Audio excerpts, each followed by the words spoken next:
এফালে বিৰোধীৰ ঐক্যহীনতা, তাৰ লগে লগে বিজেপিৰ ধন বলৰ ৰাজনীতি, ভয় ভাবুকি, মুখ্যমন্ত্ৰীয়ে নিজে খুদ আচৰণবিধি ভংগ কৰি বিভিন্ন প্ৰলোভনৰ ৰাজনীতিৰ মাজত আমাৰ বহু প্ৰাৰ্থী জিকিল, যথেষ্ট 150 গৰাকীমান ৱাৰ্ডৰ সদস্য জিকিছে। এইটো জনগণৰ মত। ইমান মানে ষড়যন্ত্ৰ, প্ৰলোভন, বিভাজনৰ ৰাজনীতিৰ মাজত জনগণে এটা মেণ্ডেট দিছে, এটা জনমত দিছে, সেইটো জাতীয়তাবাদৰ পক্ষত দিছে। বহু ব্যক্তি জিকিছে, কোনোবা পৰাজয় হৈছিল, ডাঙৰ কথা নহয়, কিন্তু এটা সততাৰ স্বাৰ্থত, ন্যায় প্ৰতিষ্ঠাৰ স্বাৰ্থত, দেশৰ সংবিধান আৰু গণতন্ত্ৰৰ সুৰক্ষিত ভৱিষ্যতৰ স্বাৰ্থত আৰু এটা গুণগত ৰাজনীতি গঢ়ি তুলিবৰ কাৰণে সমাজত যুঁজিছে। আৰু ইয়াত কোনো ধৰণৰ তেনেকুৱা টকা পইচাৰ প্ৰয়োভৰ আমাৰ ফালৰ পৰা হোৱা নাই। সততাৰে যুঁজিছে, নিজৰ শক্তিৰে যুঁজিছে, মানুহৰ মাজলৈ গৈছে, তাৰ মাজত যথেষ্ট জনগণে মৰম দিছে। সেইটোৱে আমাৰ ভাবোঁ যে শক্তি। আমিও হাৰিছোঁ নিৰ্বাচনত, কিন্তু তাৰ পাছত মানুহৰ উৎসাহটো কমা নাই। এইটো জাতিটোৰ প্ৰতি, দেশখনৰ প্ৰতি, জাতীয়তাবাদী চেতনাৰ প্ৰতি সকলোৰে আকৰ্ষণ আৰু দায়বদ্ধতা। বুজি পাইছে যে সংকট সন্মুখত আছে, যে এতিয়া যদি আমাৰ নিজৰ জাতিটোৰ সুৰক্ষিত ভৱিষ্যতৰ কথা নাভাবোঁ, আমি যদি মাটি ভেটি কৃষ্টি সংস্কৃতিৰ কথা নাভাবোঁ, আমি যদি ৰাজনৈতিক অধিকাৰ আমাৰ হাতত সুৰক্ষিত ৰখাৰ কথা নাভাবোঁ, তেতিয়াহ'লে অদূৰ ভৱিষ্যতে আমাৰ উঠি অহা নতুন প্ৰজন্মৰ যিসকল ছাত্ৰ ছাত্ৰী, যুৱক যুৱতী আছে, নতুন প্ৰজন্মৰ যিসকল প্ৰতিনিধি আছে, তেওঁলোকৰ জীৱনলৈ সংকট, ভয়াৱহতা, অমানিশা নামি আহিব। সেইকাৰণে জনগণ সজাগ সচেতন লাহে লাহে হৈছে। মই ভাবোঁ যে এয়া আৰম্ভণিহে, এয়া আমাৰ প্ৰথম পঞ্চায়ত নিৰ্বাচন। ৰাজনৈতিক যিটো নীতি, গোটেই ব্যৱস্থাপনাটোত সাধাৰণতে পঞ্চায়ত নিৰ্বাচনত শাসকীয় পক্ষই লাভ হয়, কিন্তু তাৰ পাছতো সুতৰ বিপৰীতে গৈ যে ৰাইজে জিকাই পঠিয়াইছে, এই যে 11-12টা ৱাৰ্ডত এইটো সমষ্টিত জিকাইছে, এইটো কম ডাঙৰ কথা নহয়।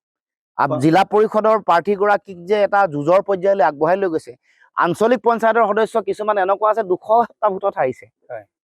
ফুটুহাত 220টা ভোটত হৰাটো কম কথা নহয়। এইটো মানে কিমান পৰ্যায়ত মানুহে জনসমৰ্থন দিছে। টকা পইচাৰ একেবাৰে অভাৱ আছে, তাৰ উপৰিও সাংগঠনিক সম্প্ৰসাৰণ যিটো পৰ্যায়লৈকে হ'ব লাগে হোৱা নাই, মিত্ৰতা নহ'ল, আমি বাৰে বাৰে কৈ থকাৰ পাছতো।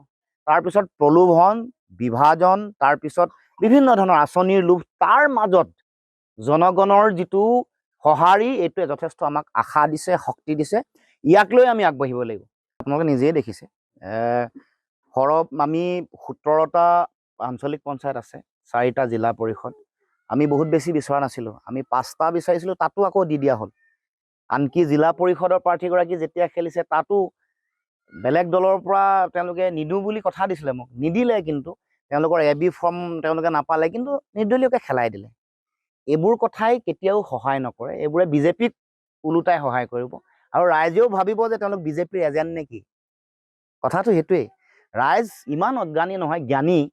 আৰু ৰাইজতকৈ বেছি টেঙৰ বুলি যদি কোনোবাই ভাবি এনেকুৱা কাম কাজ কৰি আহিছে, বিজেপিৰ এজেণ্টৰ কাম কৰিছে, এইবোৰ সময় সকলোকে চিনাক্তকৰণ কৰিব, ইয়াৰ উচিত প্ৰত্যুত্তৰ দিব। আমি এগৰাকী বিধায়ক, এগৰাকী মন্ত্ৰীৰ লগত যুঁজ নহয়, এইখন যুঁজ হ'ল অসমৰ জাতীয় স্বাৰ্থ সুৰক্ষাৰ যুঁজ। এই যুঁজখনত অসমৰ মুখ্যমন্ত্ৰীয়ে জাতীয় জীৱনক সংকটৰ মুখলৈ ঠেলি দিছে। মুখ্যমন্ত্ৰীৰ এই যিটো নেতিবাচক ভূমিকা, মুখ্যমন্ত্ৰীৰ নেতৃত্বত হোৱা তেওঁৰ সৈন্য সামন্তৰ যিখন জাতীয় সংকট আৰু দেশৰ সংবিধান গণতন্ত্ৰ সংকটে লোৱা, মানুহৰ মাজত সাম্প্ৰদায়িকতা সৃষ্টি কৰা, বিষবাষ্প সৃষ্টি কৰা যিটো ৰাজনীতি, আৰু উন্নয়ন বুলি এটা ভুৱা প্ৰতিচ্ছবি এখন দেখুৱাই উন্নয়নহীনতাৰ যিটো পৰিৱেশ, সেইটোৰ বিপৰীতেহে আমাৰ এখন যুঁজ। এই যুঁজখনত কোনো ধৰণৰ সমষ্টি কেন্দ্ৰিক, কোনো ধৰণৰ চৰকাৰ কেন্দ্ৰিক এইখন যুঁজ নহয়। এইখন যুঁজ আমি অন্যায়ৰ বিৰুদ্ধে যুঁজিছোঁ।